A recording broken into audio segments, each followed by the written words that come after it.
नमस्कार। आज हम कक्षा 11वीं की पुस्तक राजनीतिक सिद्धांत के अध्याय 9 विकास के भाग 1 पर बातचीत करेंगे। इस पाठ को 2 भागों में बांटा गया है। आज हम जिन बिंदुओं पर चर्चा करने जा रहे हैं वे हैं विकास का अभिप्राय, विकास का प्रचलित मॉडल और विकास मॉडल की आलोचना, समाज और पर्यावरण द्वारा चुकाई गई कीमत। सबसे पहले बिंदु पर बात करते हैं विकास का अभिप्राय। संकुचित रूप से विकास का प्रयोग प्रायः आर्थिक विकास की दर में वृद्धि और समाज आधुनिकीकरण के संदर्भ में किया जाता है। व्यापक अर्थ में विकास की उन्नति, प्रगति, कल्याण और बेहतर जीवन की अभिलाषा के विषयों का वाहक है। इसमें आर्थिक उन्नति के साथ साथ जीवन की गुणवत्ता में वृद्धि को भी शामिल किया जाता है। सतत विकास की अवधारणा के तहत आगामी पीढ़ियों की आवश्यकताओं और संसाधनों के साथ बिना समझौता किए वर्तमान पीढ़ियों की आवश्यकताओं को पूरा करने से है। विकास की दृष्टि से विकास को 3 श्रेणियों विकसित देश, विकासशील देश व अल्प विकसित देशों में बांटा गया है। दूसरा बिंदु विकास का प्रचलित मॉडल।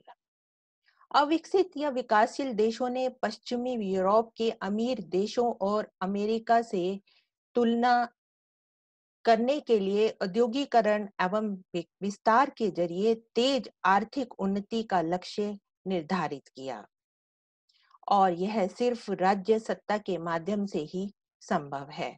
अनेक विकासशील देशों, जिसमें भारत भी एक था, ने विकसित देशों की मदद से अनेक महत्वाकांक्षी योजनाओं का सूत्रपात किया, जिनका उद्देश्य देश के विभिन्न हिस्सों में इस्पात संयंत्रों की स्थापना, खनन, उर्वरक उत्पादन और कृषि तकनीकों में सुधार जैसी अनेक वृहत परियोजनाओं के माध्यम से देश की संपदा में बढ़ोतरी करना व आर्थिक विकास की प्रक्रिया को तेज करना था।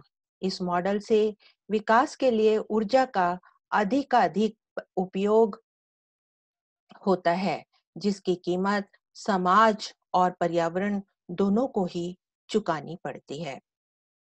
तीसरा बिंदु विकास मॉडल की आलोचना, समाज और पर्यावरण द्वारा चुकाई गई कीमत। विकास का मॉडल विकासशील देशों के लिए काफी महंगा साबित हुआ। इसमें वित्तीय लागत बहुत अधिक रही, जिससे बहुत से देश दीर्घकालीन कर्ज में दब गए। बांधों के निर्माण, औद्योगिक गतिविधियों और खनन कार्यों की वजह से बड़ी संख्या में लोगों का उनके घरों और क्षेत्रों से विस्थापन हुआ। विस्थापन से परंपरागत कौशल नष्ट हो गए। उनकी संस्कृति का भी विनाश हुआ, क्योंकि विस्थापन से दरिद्रता के साथ साथ लोगों की सामुदायिक जीवन पद्धति भी खो जाती है। विशाल भूभाग बड़े बांधों के कारण डूब जाते हैं, जिससे परिस्थितियों का संतुलन बिगड़ जाता है। ऊर्जा के उत्तरोत्तर बढ़ते उपयोग से पर्यावरण को नुकसान भी होता है, क्योंकि इससे ग्रीन हाउस गैसों का उत्सर्जन होता है। वायुमंडल में ग्रीन हाउस गैसों के उत्सर्जन की वजह से आर्कटिक और अंटार्कटिक ध्रुवों पर बर्फ पिघल रही है। परिणाम स्वरूप यह बांग्लादेश एवं मालदीव जैसे निम्न भूमि वाले क्षेत्रों को समुद्र में डुबो देने में सक्षम है। विकास का फायदा विकासशील देशों में निम्नतर वर्ग तक भी नहीं पहुंचा। इस कारण से समाज में आर्थिक असमानता और अधिक बढ़ गई तथा सर्वाधिक निर्धन एवं वंचित तबकों के जीवन स्तर में सुधार भी नहीं आ पाया।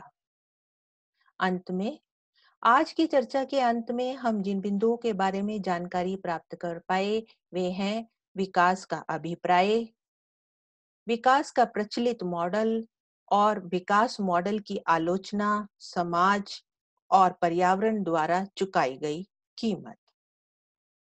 इस पाठ की पाठ्य सामग्री निम्नलिखित लिंक पर उपलब्ध है। I hope you enjoyed the lesson. अगली वीडियो में पाठ के अगले भाग की चर्चा करेंगे। Thank you for your kind attention.